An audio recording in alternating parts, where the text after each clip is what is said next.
Hey, how's it going? This is Steve, employee at the CNY Regional Market, writer of recipes. Welcome back to my home kitchen. Tonight we're settling in for movie night in the apartment, and that means pizza back here, and of course popcorn. I have a corn cob of popcorn courtesy of Delaney Farms.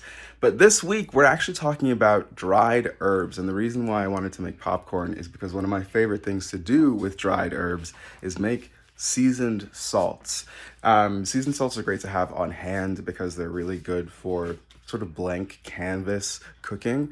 Like if you're working with something that's just like an unseasoned starch, like popcorn, or you're working with a protein that you want to brine before you cook, or you're working with another carb, you're working with vegetables that you want to roast. It's just great to have a flavor profile that you know you like on hand so that on that weeknight when you want to have something tasty but don't want to think too hard about it, you can just sprinkle a little bit on there.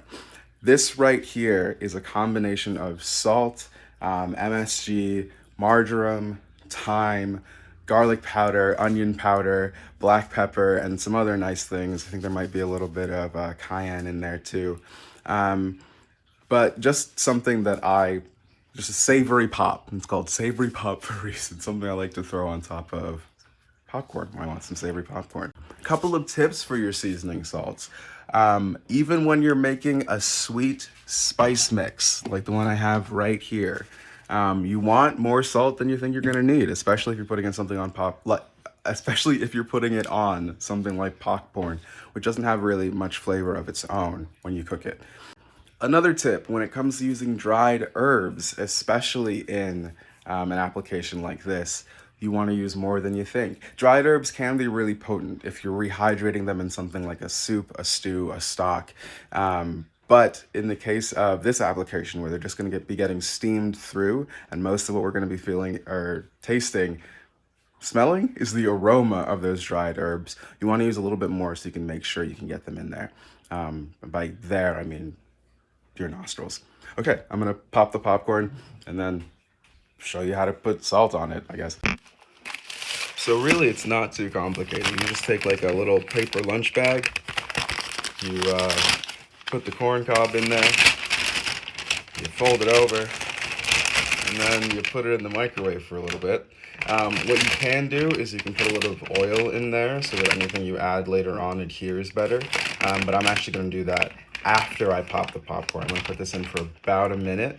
I'm going to check it frequently, keep an ear out, just so I don't burn it.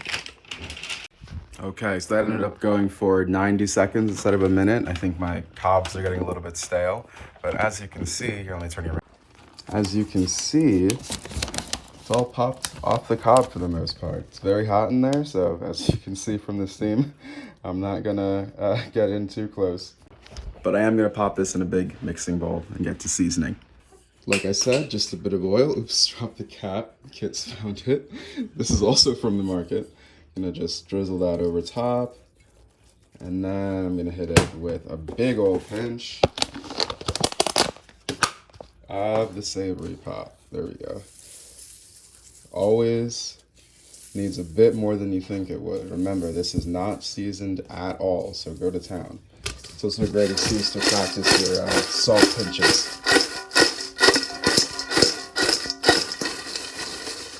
There it is. Delicious. Savory popcorn for movie night. Lex, what are we watching? Jurassic Park.